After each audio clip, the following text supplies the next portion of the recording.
Today on the Matt Walsh Show, millions of children are being experimented on, abused, and mutilated, all in the name of gender ideology. The problem has reached epidemic proportions, so much so that even some mainstream media outlets have started to notice, shockingly. We'll talk about that today. Also, 5 headlines, including the mayor of Chicago announcing that she'll only accept interviews from non-white reporters. One elected politician in Washington had the courage to condemn her for this kind of bigotry, and to do it specifically, and it wasn't a Republican. Also, is Prince Harry a victim of emotional abuse? We'll ask that question. And BuzzFeed reports that the White House wants to help Americans have more sex with random strangers this summer.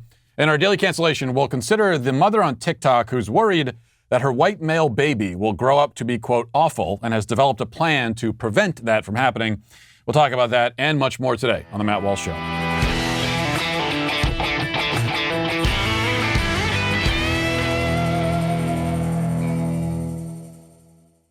Now we're going to check in with the Great Courses Plus. You know, I think one of the best, maybe the best measure of someone's intelligence. It's not an IQ test. It's not any kind of written test at all.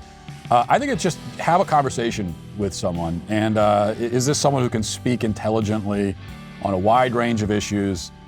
Do they have? Is there a depth to their thought process? That kind of thing. And it's great if you can speak intelligently, confidently about a subject, multiple subjects. I think some of that's being lost in our culture today. And that's why you need to check out the Great Courses Plus. With the Great Courses Plus, you'll get thousands of hours of fascinating content across hundreds of topics, from everything from science to history, astronomy, whatever subject you want. I mean, literally any subject at all you can imagine. They've got a course for it. With access to video, audio, and guidebooks, you can watch or listen anywhere at any time with the Great Courses Plus app. I use this all the time. It's another thing I used in my long car ride. It makes car rides go by a lot faster. So don't miss out on this great deal. Go now to thegreatcoursesplus.com/Walsh to get your free month when you sign up for a quarterly plan. Again, that's thegreatcoursesplus.com/Walsh. So I spent the weekend driving from Tennessee to Maryland and then back again, 1,500 miles, give or take. It was almost long enough to make me wish that I'd taken a plane instead. Almost, but not quite. The good thing about the drive is that it gave me a chance to listen to and almost finish Abigail Shrier's book on how gender ideology is destroying an entire generation of children. The book, titled Irreversible Damage, The Transgender Craze Seducing Our Daughters. You've probably heard of it. It came out last summer. And I had put off reading it, partly because I'm very well informed on this issue, or I thought I was, and I'm cynical in general. So I didn't think the book had anything to tell me that I didn't already know or assume. I was wrong. The crisis, as Schreier documents it, is much worse than I thought. And I already thought it was very, very bad, and I've told you that many times. I had to pause the book frequently throughout just to collect myself, and at certain points to stave off bouts of nausea so that I didn't start vomiting all over myself. And I don't even say that as a joke. The chapter describing phalloplasty, that's when plastic surgeons use bits of a woman's body to construct an appendage that's supposed to look like a penis, had an especially sickening effect on me. I won't go into details here, except to give you one little morsel of information. Part of the process involves de-sleeving the forearm. And that's exactly what it sounds like. They pull the skin off of a woman's arm, like a sleeve, and then they use it in the construction of the fake male reproductive organ, only it's not a reproductive organ at all, of course. You can't actually give a female a male body or a male a female body. That's impossible. All you can do is take a healthy body and mutilate it. You can make a body less feminine. You can't make it male. A male body is male down to its very bones, down to its cells, its DNA. The only way to turn a woman into a man would be to obliterate her body completely and build a man from scratch, which also is impossible right now. But that wouldn't even be turning a woman into a man. That would just be killing a woman and creating a man to take her place. But the main point of the book is not to describe sex change surgeries, which have plastic surgeons basically acting like Leatherface from the Texas Chainsaw Massacre, all in the name of alleged medicine. The main point of the book is to show in painstaking detail how children, girls are the special focus of this book, are indoctrinated into gender ideology at very young ages and eagerly put on the path to gender transition if they show even the slightest sign that they're questioning their gender. And of course, it's not hard to get a child to question their gender. Almost any child will if the idea is suggested to them early enough. That's how millions and millions of children are fed into this system. You truly can't understand the full scope of this problem until you've looked at the numbers. We are losing an entire generation to this madness, and that is not an exaggeration. Gender ideology is both jammed into the kids' heads by the school system, academia, Hollywood, and the media, and every other powerful institution, and also spread among the kids themselves. It's a full-on social contagion, unlike any that we've seen in our lifetimes. And the problem is that, and I think the book does a really good job of explaining this in particular, is that all of this stuff, the gender ideology, has a very special appeal to kids, in particular girls, as they go through puberty and they endure a perfectly natural period of feeling uncomfortable in their own bodies. Kids have always felt that way, in puberty, after it, before it. People have always felt that way at one time or another, to one degree or another. But now, everyone has had an experience of looking in a mirror and not being totally happy with what you see. We've all been there. But now we're given a framework for interpreting those natural feelings. And the framework tells us that if we feel not totally at home in our bodies, then we're gender dysphoric and we should embark on a quest to get a new body. As the book describes, doctors and therapists will diagnose gender dysphoria almost automatically. In many states, they're essentially obligated to legally. The so-called affirmative care standard means that counselors and therapists must affirm a patient's gender delusions, even if the patient is a child. So if a 10-year-old boy comes in and says, I think I'm a girl, there's no effort to figure out why he's saying that, what lies at the root of it, what is he really trying to express, where is this coming from? None of that. None. The only thing they do is say, well, okay, then you are.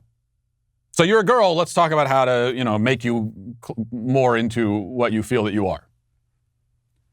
This in spite of the fact that the goal of therapy should be quite literally the exact opposite of that. When it comes to the gender stuff, therapy, along with the medical industry generally, has flipped itself on its head and performed the opposite of the function that it's supposed to perform.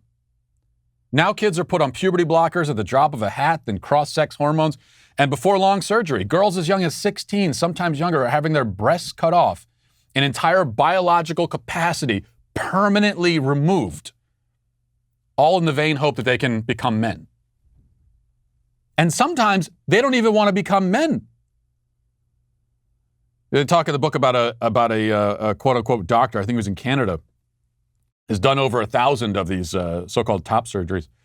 And in some cases, the girls aren't even claiming to be gender dysphoric. They don't even say they want to be men. They identify as non-binary. They want to be neither. It's a cosmetic. It's entirely cosmetic. They approach it like another person would approach getting a tattoo. Only a 16-year-old can't get a tattoo in most places, but they can get their breast chopped off. The doctors are not only performing these procedures, but recommending them and profiting off of them, of course.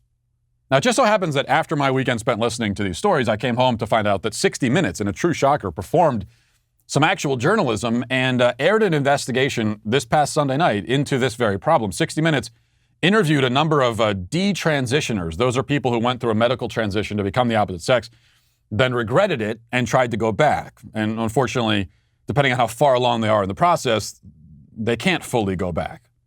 Now, there are many such cases, and there will be a great many more in the years ahead. Here's just one example. This is a girl named Grace who went all the way through the transition, all the way through the double mastectomy, having her breasts removed, before changing her mind. And here she is describing that process. Did the therapist not question you about how deep the feeling was and what it was stemming from?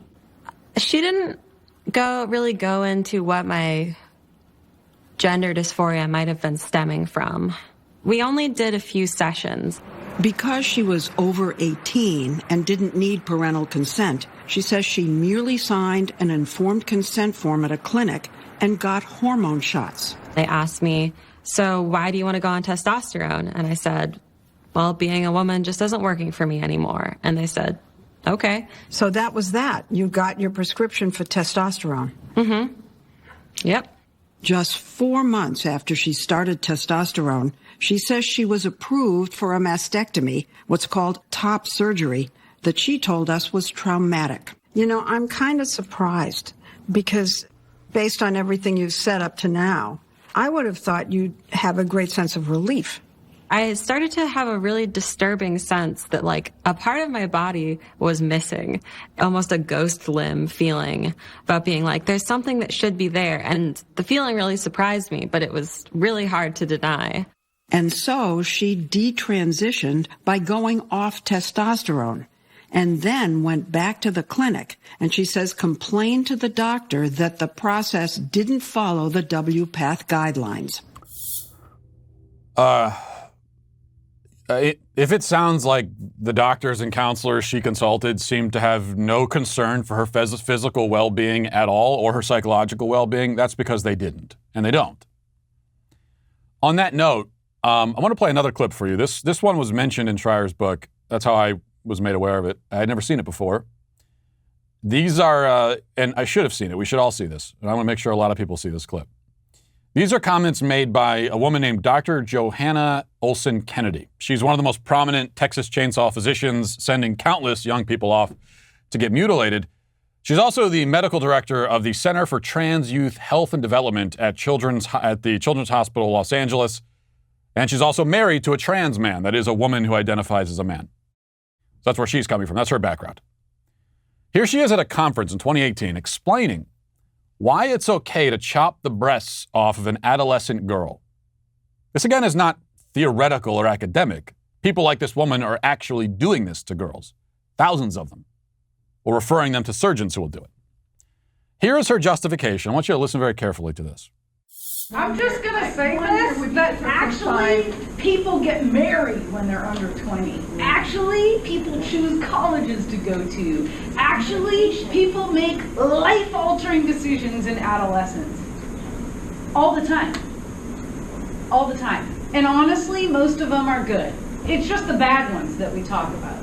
Oh my God, the cinnamon challenge, right? I mean, why do we know about it? Because it's a thing, and it's not common. Like, most teenagers aren't eating cinnamon, right? But some are, and they're on YouTube, and that's stupid. But we don't put on YouTube the things that are really good decisions, right? Oh my gosh, my kid took the SATs. Not a very exciting after-school special, right? But so what we do know is that adolescents actually have the capacity to make a reasoned, logical decision.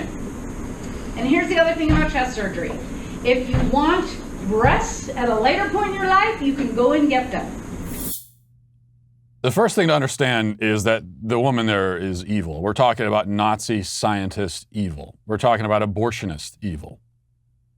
Now, she may sound like a lunatic in that clip, but she isn't. That'd be let her off the hook. You know, lunatics don't get medical degrees. Bad people can get medical degrees, and unfortunately a lot of them have, but not lunatics. So if you're crazy delusional, you're not going to get through medical school. But you could be a bad, evil person and make it through medical school. And she's a bad, evil person. What's her argument here? Well, she says, first of all, adolescents can make good decisions. In fact, she says most decisions adolescents make are good. They make life-altering decisions all the time, she observes, which somehow means that it's good for them to make those decisions, and we should help them to make more such decisions. Ironically, the one example she gives of an adolescent making a good decision is taking the SATs. But that's not a decision that kids make. Parents make that decision. Adults make it. Kids go along with it. Indeed, it turns out most of the actual good long-term decisions, quote unquote, adolescents make are the ones that adults tell them to make. Kids need adults to help them think more clearly when it comes to long-term choices. Long-term planning, and this is another thing that a doctor knows. If I know what a doctor knows, that long-term planning is a function of the prefrontal cortex, and teenagers do not have a fully developed prefrontal cortex, which is why they do dumb things all the time. Which is why almost all of us, if we survived our teenage years, should be thanking God that we did, because there's a really good chance that it only would have taken one or two things to go wrong. Of all the dumb things we did, all the dumb, destructive, reckless things, I know I can look back at my teenage years and think of plenty of those. Why were you doing that? You look back to being a teenager and you think about some of the things that you did, some of the things you said, the way you acted, and you think, that was like, what was I, it's like a different person. I don't even know who that person was. Well, it's because your brain wasn't fully functioning the way that it is now. They literally can't make good long-term decisions, at least not reliably. They don't have the neurological hardware in place just yet. This is also why we say adolescents can't consent to sex. Our laws against child rape and pedophilia are all based entirely on the idea that young children cannot make sexual decisions for themselves. Dr. Johanna wants to undermine the legal, scientific, and philosophical case against pedophilia, and that is not a coincidence, by the way. Check back in 10 years or maybe sooner, and she'll be explaining in one of these videos with equal passion why we must be tolerant towards and accepting of adult-child sexual relationships. Quote me on it 10 years from now, maybe sooner. But even if she personally never gets to that point, what she's already advocating for is just as bad. A child who is put on hormones and then who has their body mutilated is being sexually violated in a way that is just as depraved and damaging as molestation or rape. All of these kids are sexual abuse victims. And their abusers are people like the doctor here. She's like a pedophile. That's how she should be treated and seen. Somehow, though, we haven't even gotten to the most deranged part of that short clip. She also says flippantly, practically laughing as she says it, that you could chop a young girl's breasts off and it's no big deal because she can always go and get new breasts later if she wants. This is what this doctor thinks of the female body. She thinks of it like a Lego playset or a potato head doll. You could take parts off, attach, reattach, mix and match. A body is nothing but a pile of parts. Cut a few off, swap them out. Nothing will be lost in the exchange. It is obviously not true. I would hope I don't need to explain that it's not true. Your body is a whole, coherent, complete thing. It's not perfect. Nobody's body is perfect. No person is perfect. But it is your body. And yet, you should love your body because it's the only one you have. You can never have another one. This is what any therapist or counselor worth their salt would be saying, and there are very few of them out there that are worth their salt, by the way. I mean, we're at the point where it's like, I wouldn't even send my kid to a counselor or a therapist, period. I wouldn't send them because I don't trust hardly any of these people, given what they're saying. That's a different subject. But your body is your body. You will never have another one.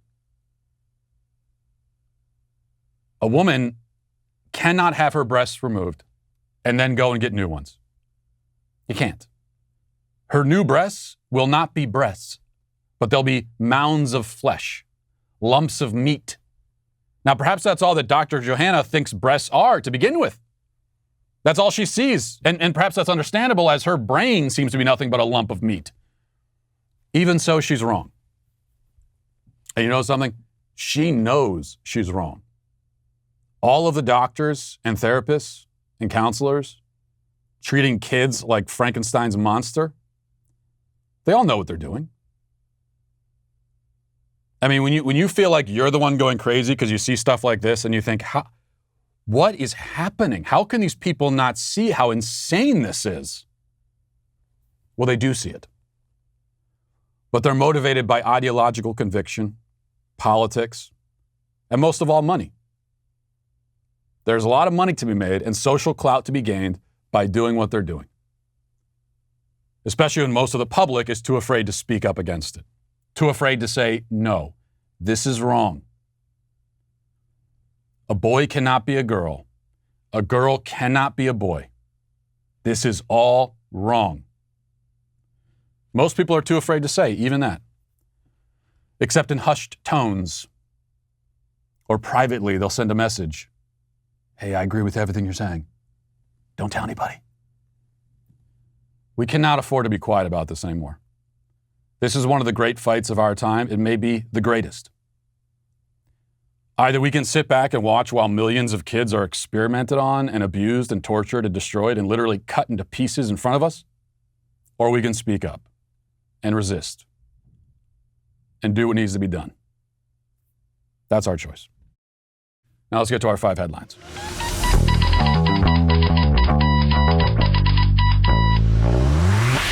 You know, some people are chair snobs like me. I have very specific demands for chairs. Some people are more chair inclusive and tolerant. But no matter where you fall on the chair spectrum, you will definitely be able to enjoy and appreciate the X Chair. X Chair has you covered for all of your office chair needs.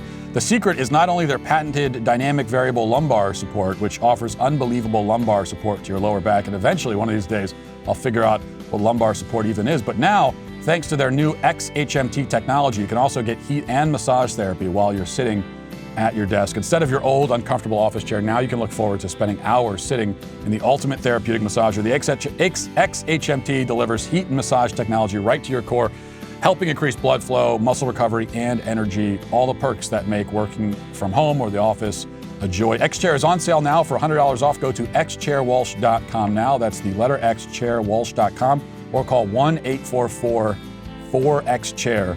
That's 1-844-4XChair. X-Chair has a 30-day guarantee of complete comfort, and you can finance your purchase for as little as $30 a month. Go to xchairwalsh.com now. Use code XWheels for free X-Wheel blade casters. Again, xchairwalsh.com. Okay, so another note for my drive, by the way. Lighter note. A little bit lighter anyway. Although still on the subject of perhaps medical-induced mania. It's actually the first time I've seen this, and we're a year into this thing. First time I've seen what I saw in Virginia, stopping at a Panera Bread, which was my first mistake, I admit. Why go to a Panera Bread? You know, Panera Bread, it gets away with positioning itself as sort of a higher class option from regular fast food because they charge 5 times the prices. So you figure, well, you're getting a chicken salad sandwich for $27. It must be pretty good. But actually, it's not really that good. Or, you know, they sell soup in bread bowls, which, by the way, you want to know why we have an obesity epidemic in this country? It's because people are you're eating soup and you're thinking to yourself, this is great, but I really wish I could eat the bowl too. And then Panera Bread is there to solve the problem.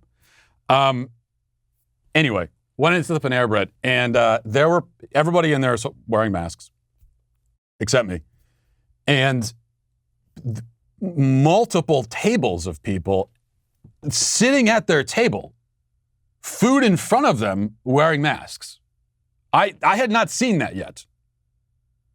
Somehow there are people getting crazier as time goes on. As the pandemic recedes, and most of the country is immune for one reason or another, either vaccine or prior exposure, there are people that are getting more serious about it. I was just sitting there watching. I was waiting for my food. I was waiting for my $57 order. And I'm watching people sitting at their tables with masks on. And I never saw any of those people take a bite, because that's what I was waiting to see. How does this work? Are you going to try to eat that thing with the mask on? I really wanted to see, but anyway. All right, let's go. Number one here, NBC Chicago reports, as Chicago Mayor Lori Lightfoot approaches the 2-year anniversary of her inauguration, reaching the halfway point through her first term, she told the city's media outlets that she would grant one-on-one interviews to mark the occasion, but with one condition. She will only speak with journalists of color. Lightfoot tweeted Wednesday morning, I ran to break up the status quo that was failing so many. That isn't just in City Hall. It's a shame that in 2021, the City Hall press corps is overwhelmingly white. In a city where more than half of the city identifies as Black, Latino, AAPI, or Native American. What is AAPI? Is that Pacific Islander? Anyway, I'm not going to guess. Diversity and inclusion is imperative across all institutions, including media. In order to progress, we must change. This is exactly why I'm being intentional about prioritizing media requests from POC reporters on the occasion of the 2-year anniversary of my inauguration as mayor of this great city. So, first of all, it's great that this is her priority, as it's just bloodshed in the streets of Chicago. People, kids, women being shot and killed as they walk down the street. So that's happening. morgues overflowing with bodies, not because of COVID, but because of the violence and the gang culture in the city. She's not worried about that. She's worried about making sure there are more black people reporters that are at the press conferences. And her response is, and let's be clear also, when she's saying, I only want to have interviews with Black, Latino, AAPI, whatever that is, or Native American, what she's really saying is, I don't want to be interviewed by any white people. So sometimes they get away with this kind of thing because they sort of try to frame it in a positive way. They say, "Oh no, we're just giving opportunities to these groups over here." But what you're really saying is you don't want white people to interview you because you only singled out one. There's only one group you left out. You put every other group in. It's kind of like when you are in third grade and you invite everyone in the class to your birthday party except for one kid. And of course, those of us with good parents, we were raised and told, listen, you can invite the whole class or you can invite one or two kids. What you can't do is invite most of the kids except one. That you can't do. But Lori Lightfoot, we can assume for many reasons, was not raised well. And so this is flat out bigotry and racism against white people. It is anti-white racism. And that's what we should name it and call it that because that's what it is. Now, there may have been I'm sure if I checked, there are some Republicans who complained about Lightfoot saying this, maybe tweeted about it. I'm not sure. I'll assume that some Republicans did. And maybe even called it racism. But there was one elected representative on the national stage, only one that I'm aware of, that went so far as to say this. This is Tulsi Gabbard, who I should remind you is not a Republican. She's a Democrat. And this is what she tweeted. Mayor Lightfoot's blatant anti-white racism is abhorrent. I call upon President Biden, Kamala Harris, and other leaders of our country of all races to join me in calling for Mayor Lightfoot's resignation. Our leaders must condemn all racism, including anti-white. Calling it not just racism, anti-white racism, and then saying that Lightfoot should resign. Now, I love this statement from Tulsi Gabbard. She's exactly 100% right. What I don't love is that she's the only one saying that, and she's a Democrat. What a shame. What an absolute shaming, well-deserved shaming of the Republican Party. That this is not coming from any Republican, it's coming from a Democrat. And the thing is, as a Democrat saying this, you know, Tulsi, this takes courage. I actually have respect. She's the one Democrat, one elected Democrat I can think of who I have respect for. Even though I still don't agree with many of her views. But this actually takes courage. Because all of your colleagues in the Democrat Party, your base, everyone that you need to support you and everything, they're all going to be against you for this. Because that's taboo. You don't talk about anti-white racism. In fact, anti-white racism, according to them, doesn't exist. But Republicans, they would risk nothing by calling it out. Yeah, the left's going to be mad at you. The Democrats are going to be mad at you, but they'll be mad no matter what.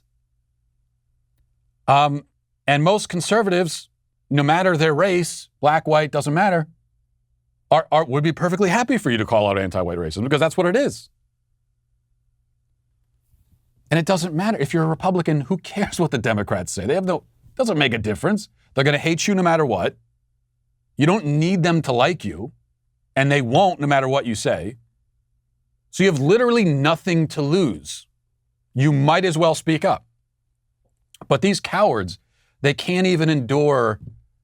They're going to get some frowny faces in the halls of Congress when they're walking by the Democrats. And they can't even that they can't endure. Tulsi Gabbard put a lot more than that on the line.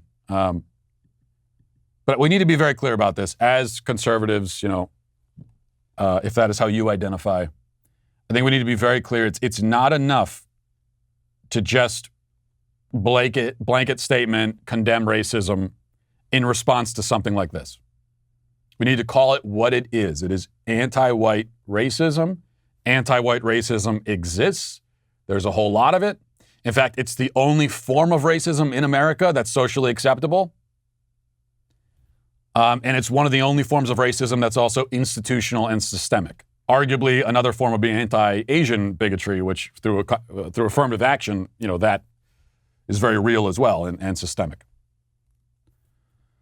And yeah, calling for her to resign the same way.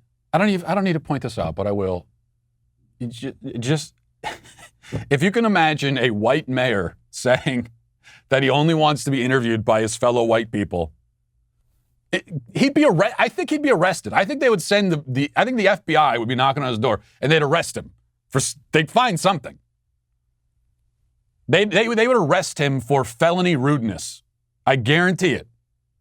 Hate crime charges. I'm right. This is not, I wish it was like a joke or an exaggeration, but a hyperbole. It's not. They would call that a hate crime. But Lightfoot can say it and, no problem. All right. Let's go here now. See a little bit of news from CNN, or news about CNN. We're not going to get news from CNN, but there's some news about them. And we'll start here. We heard something similar to this on the last show. That was from a Democratic representative. And this is another Democratic representative named Don Lemon extolling the virtues of the Democrat Party. Let's listen to that. How does that correct if you only have, a fraction of whatever the political spectrum dealing with this issue? Well, right now, the person who's in the White House is a Democrat. The people who are in charge of Congress are Democrats. The people who are in the majority, slightly in the Senate, are Democrats. The only party now that is operating in reality is the Democratic Party. The Republican Party is obsolete. Okay. Actually, the last part of that I agree with. The Republican Party is obsolete. There's no denying that it is obsolete, and it's made itself obsolete largely by the cowardice we were just talking about a second ago. And that we should also note is Don Lemon. I want to be clear. That's Don Lemon, host of Don Lemon Tonight, as opposed to Don Lemon, host of Tonight with Don Lemon, which I think that was the show he had, up until a week ago, and then they made a big announcement that he was resigning from the show or something. It was this big deal, and then he comes back the next day and says, "Yes, we have ended Tonight with Don Lemon. We start a new chapter. This is Don Lemon Tonight." And it seems like the old Don Lemon, much like the new Don Lemon, and or new Don Lemon like the old Don Lemon, however you want to put it. But he says the Democrat Party, only one living in reality. Same thing we heard from the Democrat. I think it was Tim Ryan last week saying the same thing. There's only one Republican. There's only one party living in reality. It's the Democrats. Well, I guess I would ask Don the same question I asked Tim, which is, okay, living in reality over there. Can you get pregnant, first of all?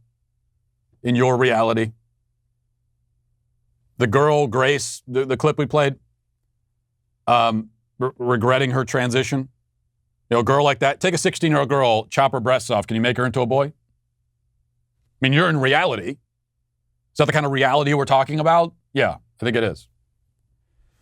And then we've got Chris Cuomo at the center of controversy because it was found out that he was advising his brother on how to deal with the sex harassment scandal, even while claiming on air that he wasn't getting involved or anything. And then it came out that he's been advising, and he actually apologized for that. And here's his apology. People can say and write what they want, but I want you to know the truth. How I helped my brother also matters. When my brother's situation became turbulent, being looped into calls with other friends of his and advisors that did include some of his staff, I understand why that was a problem for CNN. It will not happen again. It was a mistake because I put my colleagues here, who I believe are the best in the business, in a bad spot. I never intended for that. I would never intend for that. And I am sorry for that. It's also important for you to understand, not only do I not cover this here, I've never tried to influence this network's coverage of my brother. In fact, I've been walled off from it. This is a unique and difficult situation, and that's okay. I know where the line is. I can respect it and still be there for my family, which I must. I have to do that. I love my brother. I love my family. I love my job. And I love and respect my colleagues here at CNN. And again, to them, I am truly sorry. You know who I am. You know what I'm about. And I want this to be said in public to you who give me the opportunity and to my colleagues who make me better at what I do. Okay. Very teary moment there, very emotional. I was getting choked up a little bit. I don't know about you. But his colleagues are the best in the business. Which, maybe they are. It's such a low bar that, sure, why not? But here's the thing. I don't care about this at all, really. I'm not even sure why I played that. I was trying to remember. While I was playing that, I was thinking to myself, why am I playing this? Did I have something to say about this? Because I don't remember what it was supposed to be.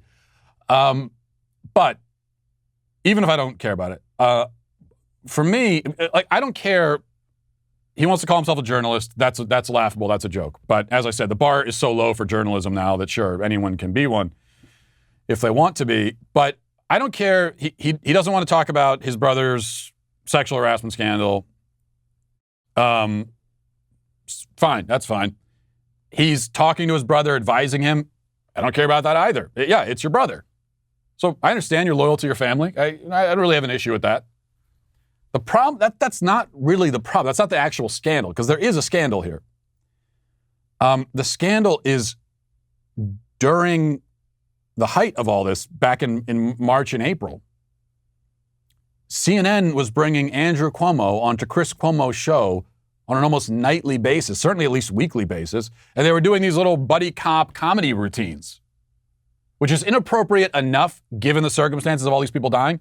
But also, there was no attempt to be an objective journalist.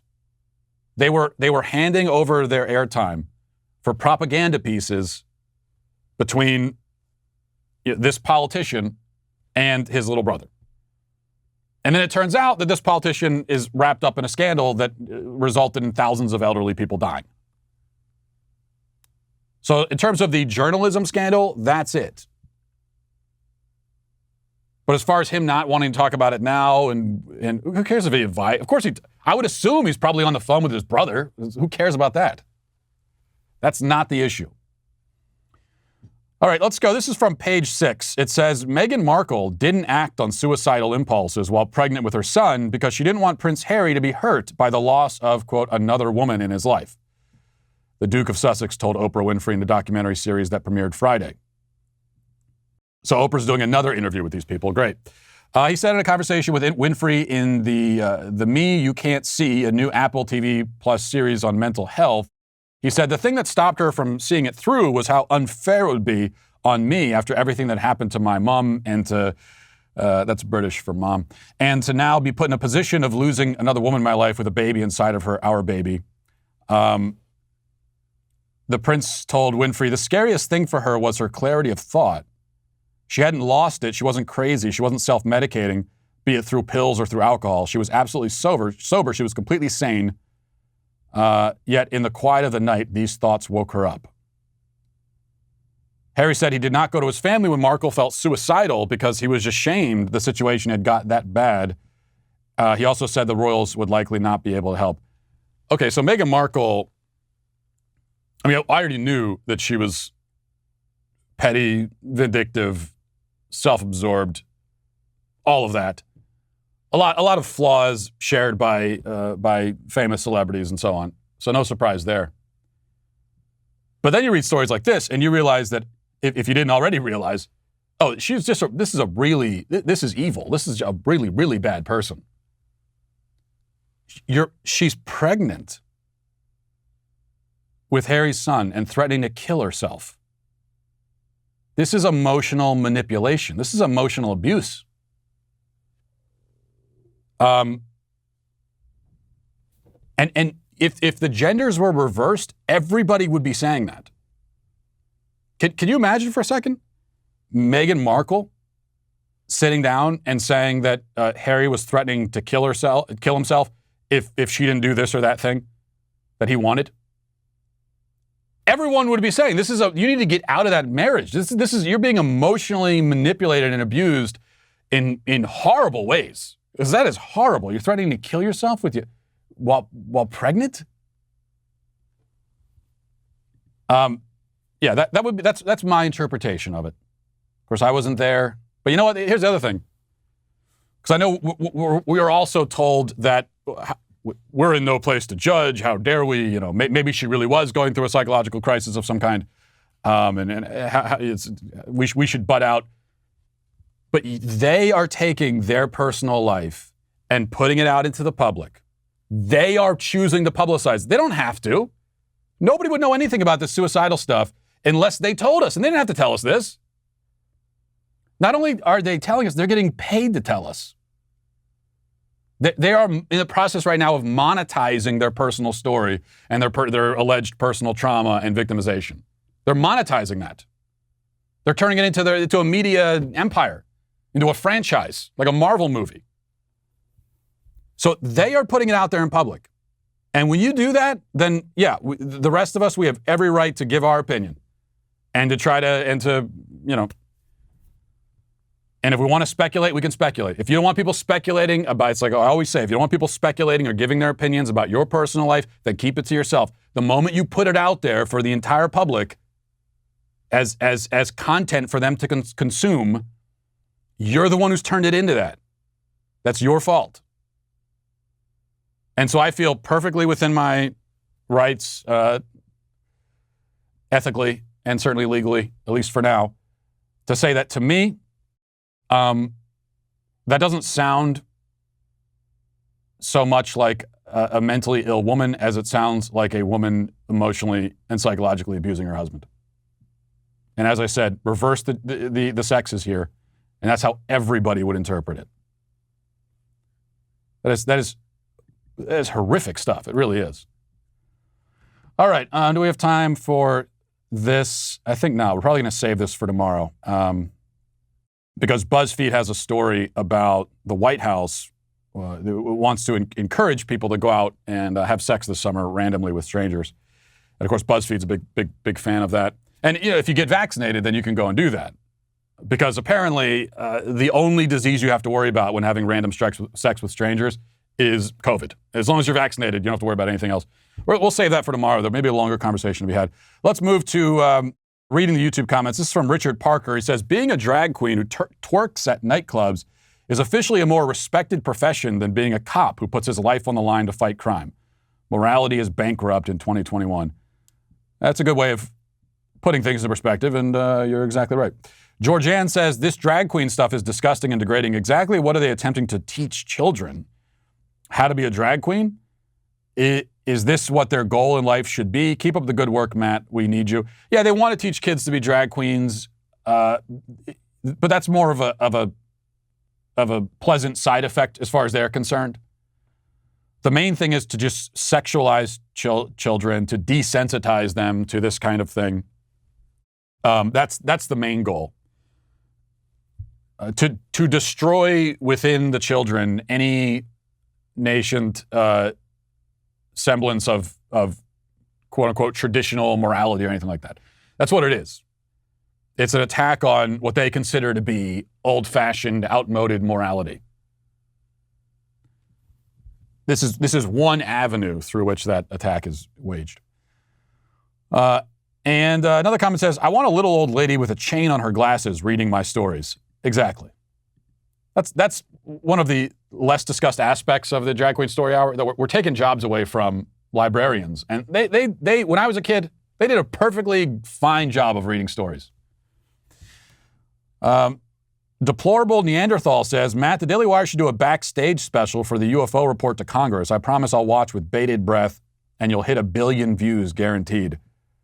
1 billion maybe because the aliens themselves will tune in. I don't know. I think that'd be great. I will suggest that. I'll run that up the flagpole to see what happens. I will say that, and this is, I think, a more serious conversation that we should be having nationwide, because anti-UFO bigotry is a big problem in the workplace, and it's a big problem in this workplace here at the Daily Wire. And I don't mean to air dirty laundry like Meghan and Harry here, but it's a problem here. And I would even say those of us who are pro-UFO, we are made to feel unsafe. I mean, I feel unsafe sometimes. When I hear someone like Michael Knowles coming out against UFOs, and saying that it's basically impossible that there's intelligent life in the universe. I feel unsafe when I hear that. This is really a conversation for HR, I guess. Let's see. Kaya says, safe travels to you and your family on your vacation. Try to enjoy. Also, this episode's cancellation literally made me simp, but laugh out loud for Kyle. I mean, the kid must have not known what he was lurking into so naively. Pity. Rest in pieces, Kyle. And to that, I commandeer the expression Godspeed. I think you used, I don't think you used simp correctly there. I think what you're trying to say is you were sympathetic for Kyle because in our back and forth, you thought I had the better of the exchange. I don't know exactly what simp means, but I don't think that's it. So I'm for your own benefit, don't go around saying that you simp for people if you're sympathetic for them. Because I don't think that's what it means. And finally, this is from Pig Marine, great name. It says, the bathwater comment is about Belle Daphne, who took bath and sold the bathwater under the name Gamer Girl Bathwater. I believe she sold a few batches, and the batches sold out in less than a day. Okay. So there's someone online who took a bath and then sold her bathwater, and it sold out. What do you do with it? I mean, the people that are buying it, what do they, I guess I don't want to know. Never mind, don't tell me. If you've never met Candace Owens, that could be about to change. If you sign up as a Daily Wire member with code VIP, you'll get 20% off your new membership and be automatically entered for a chance to win a trip to the Daily Wire studios to see Candace live. Not only will you be meeting Candace, you'll be getting an inside look at her studio, our office, and front row seats to watch her live and in action on her talk show, Candace. You may even see me walk by. If you do, don't talk to me, leave me alone. So don't wait, go enter to win a Candace VIP pass now and dailywire.com/subscribe. That's dailywire.com/subscribe using code VIP for 20% off. And, as you all know, the Daily Wire has been growing like crazy. We moved the whole company across the country. We've got Candace Owens. We've got the deal with Gina Carano. We got a lot of things going on, a lot of really exciting projects within the last 6 months and beyond. But we want to grow with you, and we want to know what you're all about. So we want you to go to dailywire.com/Walsh and fill out my audience survey to tell us a little more about yourself. And as it turns out, at the survey, you're also telling us what you think of me, which I was very disturbed when I found that out. But even so, to sweeten the whole experience, those of you that complete the survey will be entered to win a $1,000 gift card. But you can only take the survey once per Daily Wire show. So you also got to go listen to Ben Shapiro, Michael Knowles, Andrew Klavan, get access to their surveys, and you can be entered to win yet again. Again, my survey link is dailywire.com/Walsh. We'd love to hear from you. Let's get now to our daily cancellation. So today for our daily cancellation, we return to my favorite source for cancellations, TikTok. Now, there are some who say that I spend too much time responding to content on TikTok because TikTok is frivolous and irrelevant and stupid, and everyone knows it, allegedly. But this just goes to show, once again, why conservatives themselves are increasingly irrelevant in the culture. We tend to think that because something seems stupid to us, unimportant to us, a silly distraction to us, that it must seem that way to everyone else. But that's not the case. The fact is, whether you like it or not, and I most decidedly do not like it, TikTok is one of the places where millions of people, especially kids, go to get information and have their own views affirmed. For that reason, it matters, even more than the mainstream media. I mean, I should spend more time on this show responding to TikTok than whatever they're saying on CNN or NBC, because TikTok and platforms like it move the culture and influence people much more than does, say, Don Lemon. So with that preamble out of the way, a recent viral video must now be brought under consideration. Here's a young woman by the name of Sarah. She made a video to tell the world about the books that she'll be reading her very young son, Bennett. She's being applauded for this, and I am being mostly condemned for having criticized her, but you can make up your own mind. Let's watch the video first. Hi there, my name is Sarah. This little cutie is my son, Bennett. As you can see, my son is a white male, so here are some books that I bought to help prevent him from growing up to be awful. Starting out strong, we have C is for Consent. Pretty self-explanatory, but it's a picture book that goes into detail about consent with your body, with family. Along that same note, we have Will Ladybug Hug. Teaches the same kind of concept and in a more childish way about a ladybug who is hugging his friends, even has one friend who doesn't like hugging.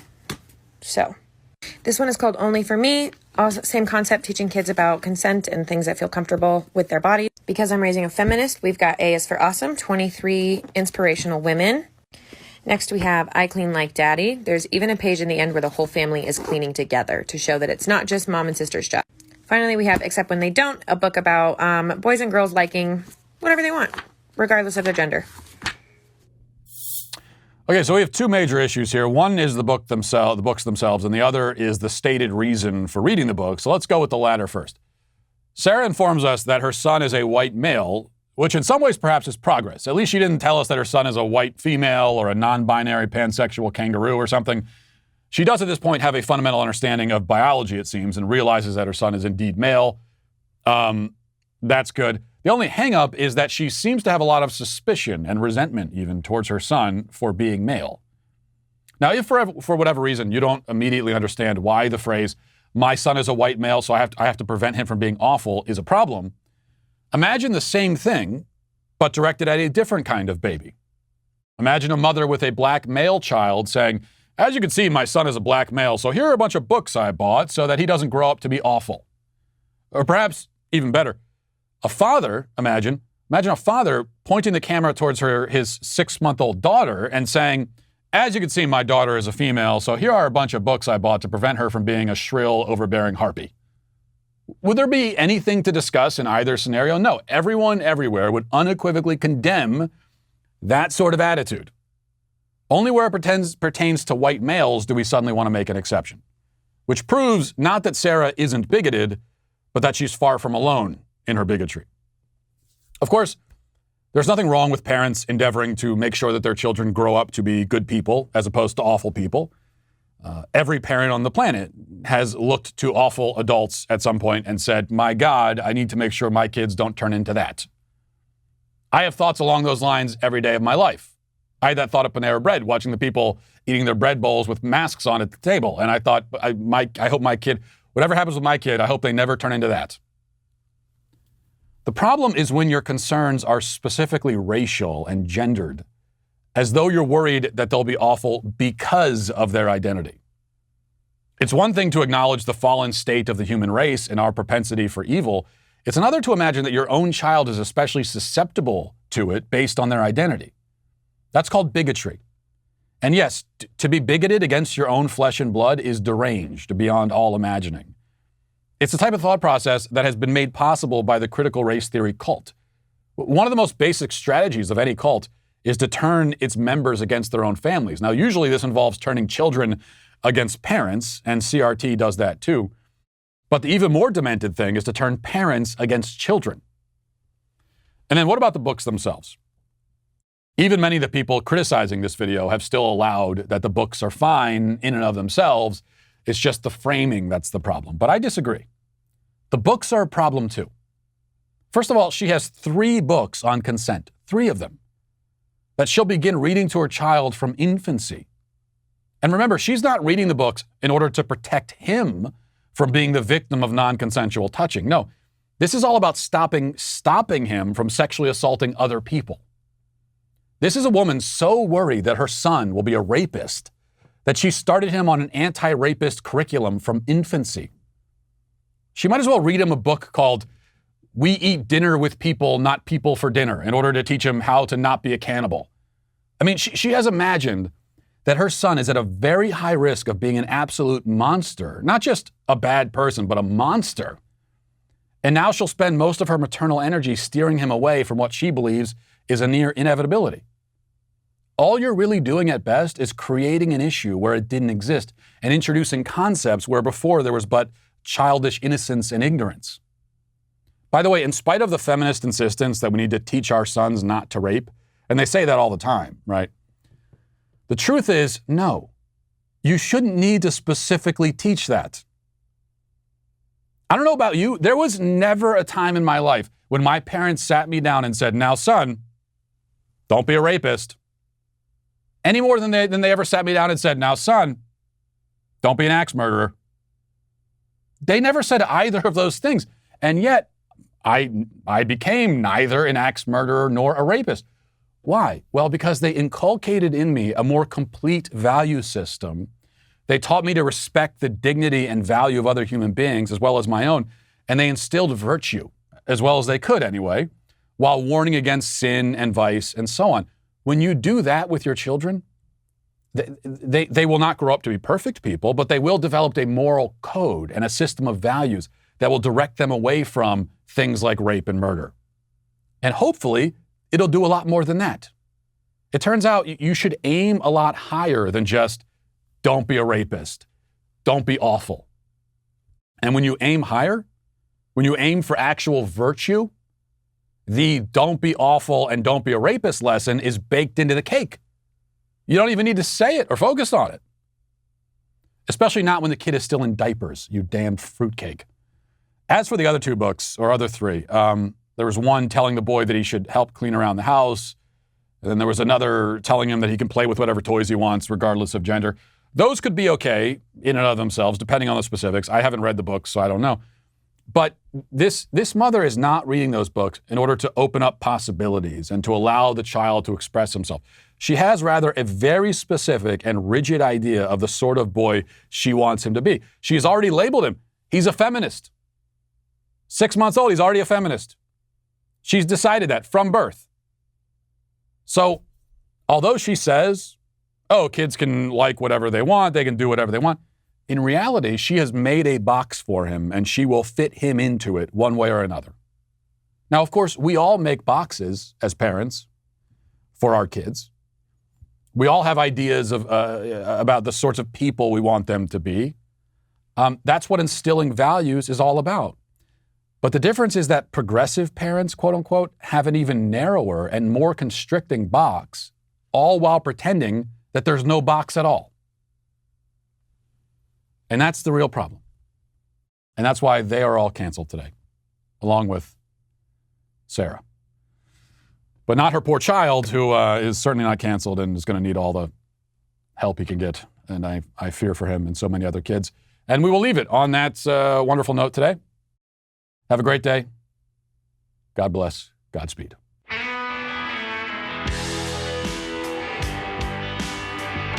The Matt Walsh Show is produced by Sean Hampton, executive producer Jeremy Boring. Our supervising producers are Mathis Glover and Robert Sterling. Our technical director is Austin Stevens. Production manager Pavel Vodosky. The show is edited by Sasha Tolmachov. Our audio is mixed by Mike Coromina. Hair makeup is done by Nika Geneva. And our production coordinator is McKenna Waters. The Matt Walsh Show is a Daily Wire production. Copyright Daily Wire 2021. Today on The Ben Shapiro Show, a spate of anti-Semitic attacks follows Hamas's war on Israel, while top Democrats condemn Islamophobia. That's today on The Ben Shapiro Show. Give it a listen.